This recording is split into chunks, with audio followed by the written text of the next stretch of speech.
Hi everyone. So my name is Akul. I am a law student. So now today I am going to discuss with you all about the reservation. The reservation that has provided by the Indian Constitution on different segment. So जो constitution में हमें आरक्षण दिया गया है और या जिस आरक्षण के बारे में हमें पॉलिटिकल पार्टीज या हमारे लोगों के द्वारा हमें सूचना दी जाती है, बताई जाती है, उस आरक्षण में कितना डिफरेंस है और आरक्षण किस हद तक होना चाहिए, क्या ये सही है और कब तक होना चाहिए, ये इन सब विषयों पे मैं आज अपनी राय रखूँगा। मैट भी कुछ लोग हो सकते हैं मेरी राय से एग्री ना करें, लेकिन ज़रूरत के हिसाब से, समय के हिसाब से हर विषय का मूल्यांकन तो होना ही चाहिए ताकि इसके सच और इसकी आवश्यकता और इसकी अहमियत का सही अंदाज़ा और सही मतलब निकाला जा सके। एक बात मैं इससे पहले मेंशन करना चाहूँगा कि ज़रूरत से ज़्यादा यदि किसी को शक्तियाँ दी जाती हैं तो वह भी घातक है, चाहे वो किसी भी विषय में हो, चाहे किसी भी क्षेत्र में हो। यदि माँ बाप भी अपने बच्चों को ज़्यादा लाड़ प्यार देते हैं तो बच्चा बिगड़ जाता है। डॉक्टर्स भी यदि पेशेंट को ज़्यादा डोज में दवाएं देगा तो वह पेशेंट ठीक नहीं होगा। सो रिजर्वेशन, चूँकि जब रिजर्वेशन भारतीय संविधान में इसको लाया गया था, मुझे याद है एक स्टेटमेंट था, क्योंकि उस समय की सिचुएशन के हिसाब से रिजर्वेशन आवश्यक था, होना चाहिए था और हुआ भी। लेकिन इसका कितना फ़ायदा हुआ ये हम और आप सबके सामने है। जब कॉन्स्टिट्यूशन बनाया जा रहा था, संविधान सभा में हर मसले पर चर्चाएं होती थी। कई बार चर्चाओं में गर्मा गर्मी भी होती थी और कई बार हंसी ठहाके भी लगाए जाते थे। उस समय देश के प्रथम गृह मंत्री ने एक स्पीच दिया था। स्पीच ना कहें या एक डिस्कशन था उनका डॉक्टर बी आर अम्बेडकर के साथ कि आरक्षण नौकरियों में ना दिया जाए, बाकी और विषयों पे दिया जाए तो सही रहेगा और इससे भविष्य में कोई विवाद खड़ा नहीं होगा। जिस बात से doctor B R Ambedkar disagree थे और उन्होंने इतनी भी धमकी दी थी कि मैं इस कॉन्स्टिट्यूशन का हिस्सा, असेंबली का हिस्सा नहीं बनूंगा। ये फैक्ट्स है, ये है, हिस्टोरिकली अभी भी अवेलेबल है। सो बाद में सरदार पटेल इस बात पे एग्री हुए कि जो निचले तबके या बैकवर्ड क्लास के साथ जो अन्याय हुआ है, ठीक है, उन्हें आरक्षण कुछ समय तक दिया जाना चाहिए ताकि वह अपने तबके से उठ करके सवर्णों के साथ या देश के विकास की धारा में अपनी भी सहभागिता और अपना भी प्रतिनिधित्व प्राप्त कर सके। इस विषय पे एग्रीमेंट हुआ था और इस विषय पे तो उस समय इतना विवाद था कि बी आर अम्बेडकर अपना इस्तीफा भी लिख चुके थे, लेकिन सरदार पटेल ने उनके इस्तीफे की पेशकश को ठुकरा दिया था और उसे स्वीकृति नहीं दी थी। तो साथियों, एक स्पीच भी मैंने डॉक्टर विकास देव विकृति का सुना था। मैं उससे अपनी बात शुरू करना चाहूँगा कि एक घर में दो बच्चे हैं, एक पोषित है और एक कुपोषित है। तो डॉक्टर का जो सलाह होता है कि दोनों पोषित हो जाए या दोनों पूरी तरह से स्वस्थ हो जाए, तो उनका एक सजेशंस होता है कि दोनों को जो है दूध पिलाया जाए और दूध की जो मात्रा है वो कुपोषित बच्चे को थोड़ा सा ज़्यादा दिया जाए और ज़्यादा जो भाग आएगा वो पोषित बच्चे के हिस्से से लिया जाए। लेकिन ये तब तक दिया जाए जब तक कुपोषित जो बच्चा है वो पूरी तरह से स्वस्थ और फिट नहीं हो जाता, और जैसे वो फिट हो जाता है तो फिर दोनों को इक्वली दूध पिलाया जाए ताकि वो सामान्य रूप से ग्रोथ कर सके। आई थिंक समझाने के लिए एग्जाम्पल काफ़ी बेहतर था उनका और ये अंदाज भी मुझे काफ़ी पसंद आया।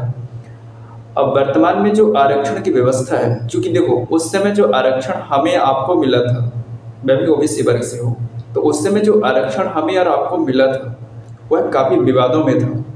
विवाद के साथ साथ इंफ्रास्ट्रक्चर या इतने सारे जॉब अपॉर्चुनिटीज उस समय नहीं थी जिस समय उसका लाभ सबको हो सकता था। समय बदलता गया, देश कई आर्थिक और अनेक चुनौतियों से जूझता गया। लेकिन वर्तमान में जो है, चूंकि अभी राजनीतिक स्थिरता है, और ये राजनीतिक स्थिरता यही सही समय होता है देश को डेवलप करने का, विकसित बनाने का। लेकिन क्या ऐसे स्थिति में यदि हम आरक्षण को खत्म कर देंगे तो क्या ये सही होगा? मुझे लगता है यह किसी भी स्थिति में सही नहीं होगा। आरक्षण को अभी कुछ और समय तक कंटिन्यू रहना चाहिए, लेकिन इसकी प्रकृति पे, इसकी प्रवृत्ति पे और इसको प्रदान करने की व्यवस्था पे बदलाव होना चाहिए। और जैसे आप या मैं या सरकार या कोई भी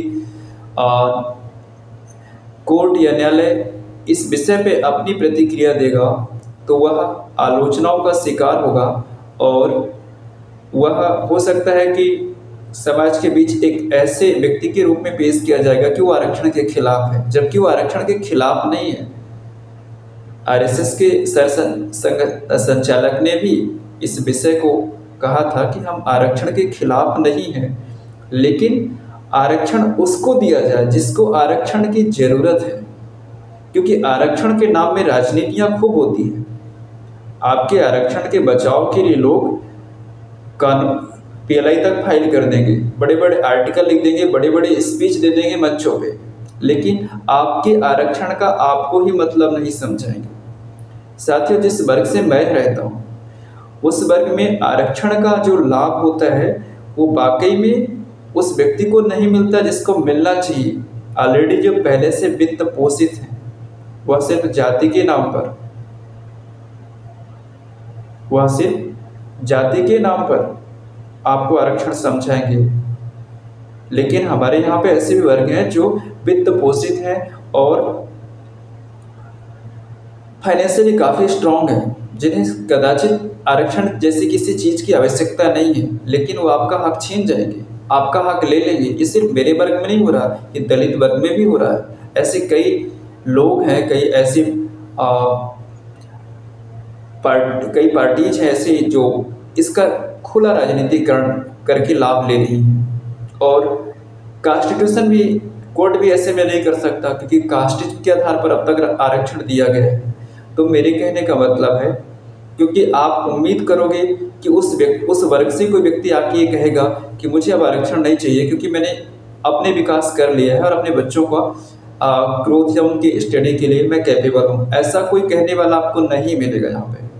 तो कोई ना कोई तो सिस्टम होना चाहिए गवर्नमेंट की तरफ से कि जो इस पे अंकुश लगाए और उन व्यक्तियों को चिन्हित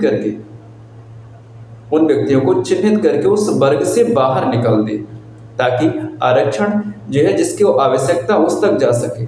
शायद यही मैसेज हमें और आपको खुद से भी समझना होगा, क्योंकि ये हक और आपका और मेरा मारा जा रहा है यहाँ पे, उन लोगों का कुछ नहीं हो रहा है, लेकिन राजनीति भी वही लोग कर रहे हैं और हम और आप लोग बैठ के तमाशा देख रहे हैं। और साथियों, एक और अहम बात मैं कहना चाहूँगा कि आरक्षण हमेशा रहे ये पॉसिबल भी नहीं और होना भी नहीं चाहिए, क्योंकि देश जितना किसी और चीज़ से बर्बाद होगा उससे कहीं ज़्यादा इस आरक्षण से होगा। क्योंकि दिनों दिन आरक्षण के दायरे को जिस तरीके से स्थानीय सरकारें बढ़ा रही हैं, यह एक दिन मुसीबत बनेगी, क्योंकि इसमें दिनों दिन जातियां जोड़ी जा रही हैं, दिनों दिन इसमें डिमांड्स बढ़ रही है लोगों की।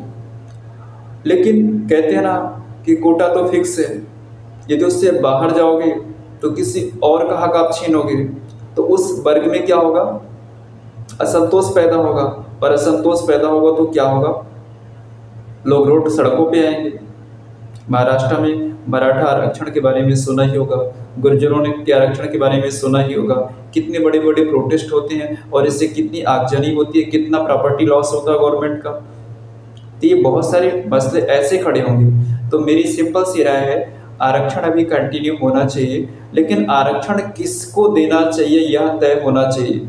जो व्यक्ति फाइनेंशियली स्ट्रांग हो चुका है उसे अब जाति के नाम पे किसी प्रकार के आरक्षण की आवश्यकता नहीं है, उसे या तो स्वतः या सरकार को कोई ऐसी स्कीम ला करके उसको वहाँ से बाहर निकलना चाहिए। दूसरा, मेरा आप सबसे एक अपील होगा, आरक्षण के दायरे को बढ़ाने की बजाय इसके दायरे को धीरे धीरे कम करना होगा, क्योंकि प्राइवेट कंपनियों में किसी प्रकार का आरक्षण नहीं दिया जाता, लेकिन वहाँ पर इक्वल अपॉर्चुनिटी मिल जाती है। कुछ स्थानीय मसलों को छोड़ दें तो इक्वल अपॉर्चुनिटी वहाँ पर मिल जाती है।